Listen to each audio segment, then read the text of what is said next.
थोड़ा देख लेते हैं, क्योंकि हम मानव की ही बात कर रहे हैं। तो मानव किसको कह रहे हैं? मनाकार को साकार करने वाला, मन स्वस्थता का आशावादी। इंसान किसको बोल रहे हैं? मानव किसको बोल रहे हैं? मनाकार को साकार करने वाला, मन स्वस्थता का आशावादी। तो हम मानव, जो हमने पहले अभी जो हमने कहा कि मानव कर्म करता है, कल्पनाशील है और कर्म स्वतंत्र मानव होता है। तो मनाकार को साकार करने वाला, तो मन में वही कल्पना आई है ना, आसमान में उड़ने की कल्पना है, या है ना, हाँ, शेर की तरह दौड़ने की कल्पना है, पानी में बतख की तरह तैरने की कल्पना है। तो मनाकार को साकार करना, तो कहने का मतलब ये पहली लाइन जो है ये मानव ने साकार कर लिया है। अभी हम केवल मानव की परिभाषा की बात कर रहे हैं। तो मनाकार को साकार करना हो गया है। मानव के मन में जितनी भी कल्पना आई कि हमको यहाँ से इस देश से उस देश जाने में हमको 1 महीना लग रहा है, हाथी से पैदल जाते थे पहले, है ना, तो बहुत समय लगता था, महीना भर लग जाता था, पैदल सैनिक इस देश से उस देश में जा रहे हैं, है ना। तो धीरे धीरे कल्पनाशीलता का उपयोग होने लगा कि ये शेर और ये हमारे घोड़े इतने तेजी से दौड़ रहे हैं और बेचारे थक जा रहे हैं, है ना, उनकी भी अपनी एक सीमा है।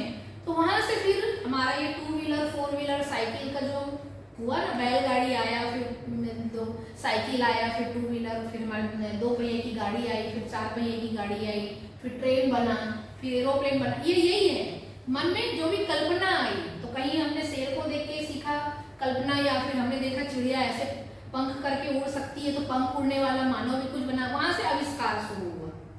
तो मनाकार को साकार करना हो गया, है ना। अभी भी चल ही रहा है कि एक आदमी के पास मोबाइल क्यों रहे, सबके पास मोबाइल रहे, तो वो पहुंच गया सबके पास मोबाइल, है ना, हर घर में सुविधा पहुंचे।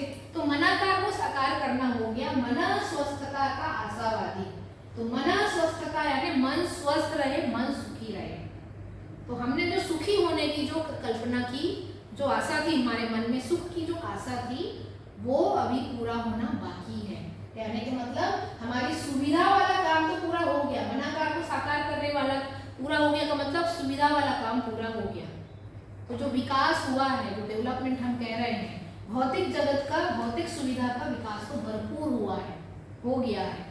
लेकिन दूसरा जो है मन स्वस्थता का आशावादी, सुख की जो आशा है, सुख की जो चाहना है, हम जो सुखी होना चाहते हैं, ये अभी बाकी है ना। इसीलिए बाकी है का मतलब हम देख ही रहे हैं, परिवार में समस्या, समाज में समस्या, प्रकृति में प्रदूषण, असंतुलन, है ना, मानव के बीच में हम भरपूर समस्याएं देख ही रहे हैं, नक्सलवाद, आतंकवाद, है ना, विरोध, पिछली क्लास में जो हमने देखा, है ना, भय, विरोध, संघर्ष, संग्रह, युद्ध, ये सब हम लोग देख ही रहे हैं, गलती को गलती से रोकना, है ना।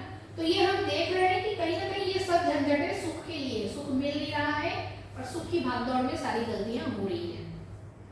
तो मनाकार को साकार करना हो गया, मन स्वस्थता, मन सुखी हो जाए, मन स्वस्थ हो जाए, मन, है ना, स्वस्थ हो जाए, ये अभी शेष है, बाकी है ना। ये भी श्री नागराज जी का कोड है ये, है ना। तो इस तरह से यही आते हैं वापस। तो कल्पनाशीलता, कल्पना करना, भौतिक जगत का, सुविधा जगत का कल्पना साकार हो गया है, अभी हमारे सुख की कल्पना अभी भी बाकी है। तो उसके आगे और समझते हैं इसको। कर्म को, ये मेरी किताब का स्क्रीनशॉट है, ये लिखने में टाइम लगेगा तो मैंने इसे उठा के ले इसमें डाल दिया। सही कर्म को हम देखेंगे तो कर्म में हम लोग किस ढंग से कर्म करते हैं।